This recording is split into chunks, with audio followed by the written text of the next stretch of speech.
Before we dive into the decisions made in human resource management, let's look at one more motivation theory. And this is from Deci and Ryan. So Edward Deci and Richard Ryan are professors of psychology, and they identify three basic psychological needs: autonomy, competence, and relatedness. So what do they mean by that? So autonomy is control over your own life, so making decisions about process, how you're going to do something. So competence, how well you can effectively deal with environment, how well you're dealing with the stress and expectations. And then the other piece is relatedness, the close relationship with others. And so if we have autonomy, ability to control parts of our own life, competence, we can deal with those stressors and those things outside of us, and we have close relationships, then we are more likely to be motivated. We are going to have more volition, so that's willpower, and we are going to be more engaged, more likely to want to undertake certain endeavors. So that volition, that willpower, that motivation, that engagement will foster enhanced performance, make us more persistent, so more likely to keep at it when we run into challenges, and make us more creative. So the Deci and Ryan motivational theory is often used in coaching. So the idea here is that if you are coaching, whether you're coaching individuals to be leaders or managers, or whether you are coaching a sports team, we can use Deci and Ryan to help motivate people. So think about you are coaching a soccer team. How do you motivate the team? Well, you provide structure, right? Here's what we need to do, the steps to improve and to practice and to better our performance. But it's not strict control. So people need to feel like they have autonomy, control over their own life throughout this process. So you need to encourage choice. Your athlete is going to choose, what they're going to focus on today, or they're going to choose in terms of how much time and effort they're putting in. And you want to encourage them with positively worded expectations. You want to build and maintain a relationship with them. So it's a team effort. It's not just the coach telling you what to do. You want to create an environment where you feel like you're on the same team. So it's the player and the coach working together to obtain the goals. And then, of course, the coach, needs to model the behaviors they want to see in the employee or in the athlete.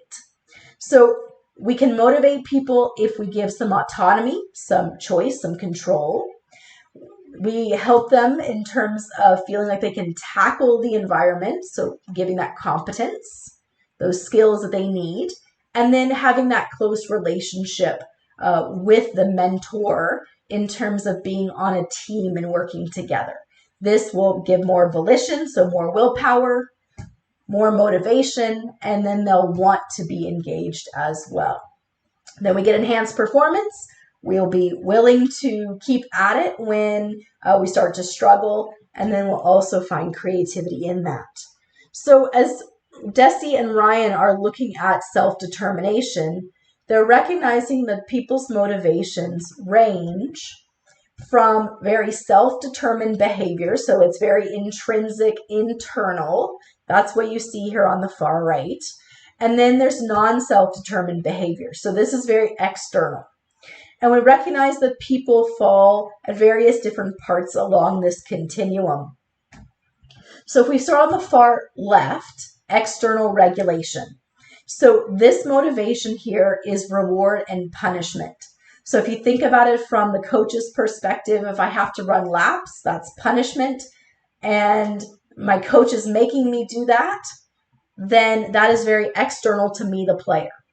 So I'm going to be motivated, but it's all going to be because of that external regulation. The next one in that you see here is introjected regulation. Introjected regulation says internal rewards and punishment. This is where externally someone is setting the expectations, but I want to do them to demonstrate my value. So the coach tells me I need to perform a certain way, and I'm not doing it based on the rewards and punishment and having to run laps, but I'm doing it because I want to demonstrate my value to others. I want to demonstrate that I'm a good athlete or a good team member to the rest of my team. That's the introjected regulation. Then we have, as we move towards more of the self-determined, what they're calling autonomous motivation. So it's still going to be externally determined, but I am starting to take it internally. So it's no longer being controlled by others, but more autonomous. So what we have here is identified regulation. Identified regulation is where the goal is of personal importance. So the goal is personally important to me. So someone's outlined what it's going to take for our team to win. Well, it's personally important to me that our team win. That's the identified regulation. So the activity is important to me personally, even though the expectations are set and what needs to be done is set externally. Then we have integrated regulation. And this is where these expectations align with who I see myself as. Okay, so I see myself as a winning player. These are the characteristics and behaviors of winning players. So it's how I then evaluate myself. So before, it was other people externally evaluating me. That's the external regulation. The integrated regulation is I'm using the external standards, but now I'm using it to assess me personally, how I evaluate myself. And then on the far right, you see that intrinsic motivation, which is where I am doing it because I am personally passionate about it, interested in it. I enjoy it. I'm doing it for me. And the expectations are internal. They're coming from me. So what we see with the controlled motivation is other people are determining my behavior. The autonomous motivation, it's externally determined. So it's extrinsic, but it aligns with who I am. Okay.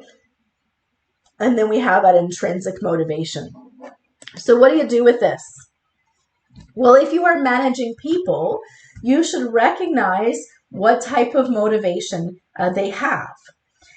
And as we look at different personalities in terms of our employees, engaged employees are going to have more of that higher autonomous motivation, the identified regulation, right? So this is where the goals are personally important to them. The integrated regulation, where it's tied to how they evaluate themselves, or intrinsic regulation in terms of it's their passion. And as we look at engaged employees, we can also look at workaholics. So the people who are working on the weekends, in the evenings, are they engaged workaholics or simply workaholics? If you have workaholics, then they may be working all those extra hours because of external regulation. They're putting all this extra time because they're afraid that if they don't do it, if they don't meet this certain bar, they will be punished, or they really want those rewards. So workaholic employees tend to be external regulation, controlled motivation. They're impacted by external rewards and punishment. But if they are an engaged workaholic, so they work evenings and weekends because it's their calling, it's who they are, their life is about this particular job, then it's not going to be the external rewards and punishment that drive them. Instead, it's going to be more of those intrinsic motivations. And so what this means then is if you can diagnose your workaholics, the engaged workaholic doesn't need the recognition, doesn't need the higher pay. They're doing this because this is who they are. If they're not engaged workaholics and they're just workaholics, then they do need the recognition, the rewards. And you need to look at in terms of the punishment. Are you burning out your workers because they're afraid of the punishment of not hitting that bar?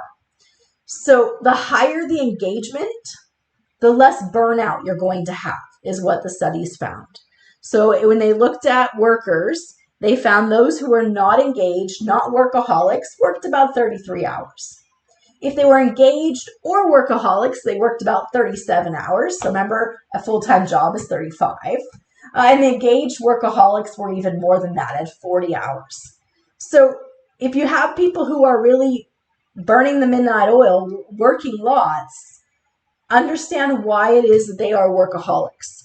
Is it because they are seeking rewards and trying to avoid punishment? If so, they're going to burn out. And if they're engaged workaholics, then they're working because of that intrinsic motivation, the interest, the enjoyment, the satisfaction, and there the motivation is going to be more opportunities. This is their passion, so giving them opportunities to show their expertise will be a greater motivator. And the study that we're seeing here, just to kind of wrap this up, what they did is they took 1,246 Dutch respondents, had them fill out a survey. This was to a career website. So there is some selection bias in the results of these studies applying Deci and Ryan's theories. But what they did find through this is that the engaged workaholic didn't need the raises or the praises. They needed more opportunities to showcase their passion and their talent.